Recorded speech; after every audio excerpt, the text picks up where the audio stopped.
शुक्ल युग। ठीक है, आपने पिछले वीडियो में भारतीय युग और द्विवेदी युग तक पढ़ा है। अब आपका आएगा शुक्ल युग। शुक्ल युग की समय सीमा जो है 1919 मतलब 1919 से 1938 ईस्वी तक। शुक्ल युग जो है हिंदी गद्य की दृष्टि से प्रौढ़ता का काल है। प्रौढ़ता का मतलब होता है कि यहाँ तक आते आते हिंदी साहित्य जो था वो बहुत डेवलप हो चुका था, मतलब एक बिल्कुल प्रौढ़ अवस्था में आ गया था, युवा अवस्था में आ गया था। यह काल भाषा के लाक्षणिक अलंकृत कृतिकात्मक स्वरूप के लिए प्रसिद्ध है। मतलब इस काल में जो रचनाएं होने लगी थी वो काफ़ी कुछ समाज से संबंधित हो गई थी। शुक्ल युग के सशक्त आलोचक एवं निबंधकार जो हैं वो आचार्य रामचंद्र शुक्ल हैं। रामचंद्र शुक्ल के नाम पर ही इस युग का नाम जो है वो शुक्ल युग रखा गया है।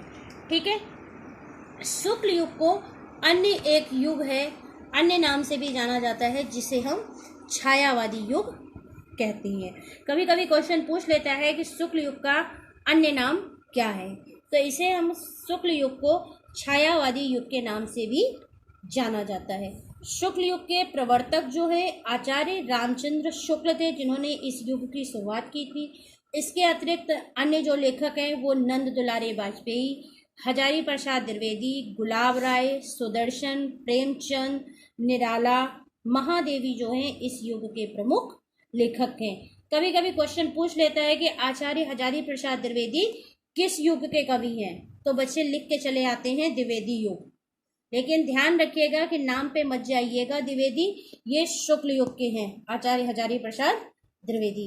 इस युग में आत्मकथा, जीवनी, रेखाचित्र, संस्मरण, यात्राव्रत, पत्र साहित्य, डायरी आदि अनेक गद्य विधाओं का विकास हुआ है। और फिर नेक्स्ट है हमारा शुक्लोत्तर युग।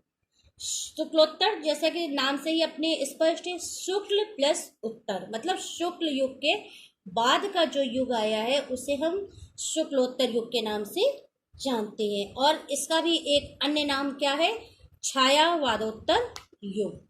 इसकी जो वो है समय सीमा है सन 1938 से लेकर 1935 ईस्वी तक।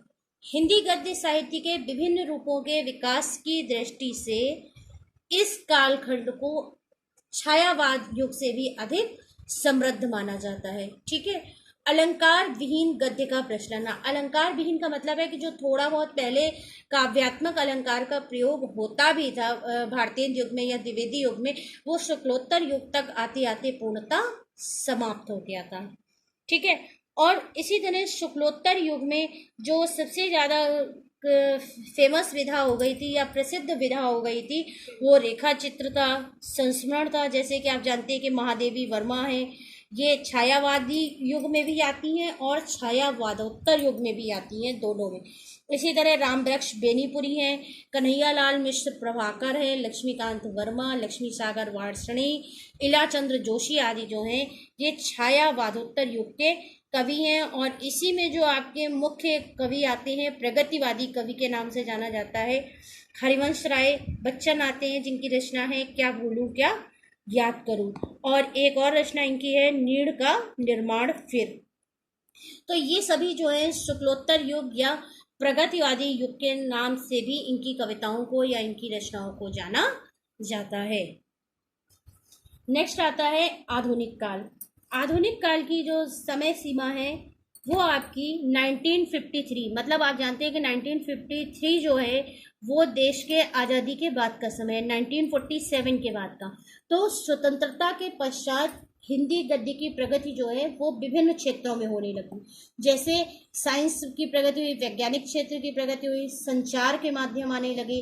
इसी तरह से आलोचना, नई कहानी, ललित निबंध, शोध, एकांकी, यात्रा, रेखाचित्र, रिपोर्टाज आदि जितनी भी हिंदी साहित्य की प्राथमिक और गौड़ विधाएं थी उन सभी पर लेख लिखना आरंभ हो गया था।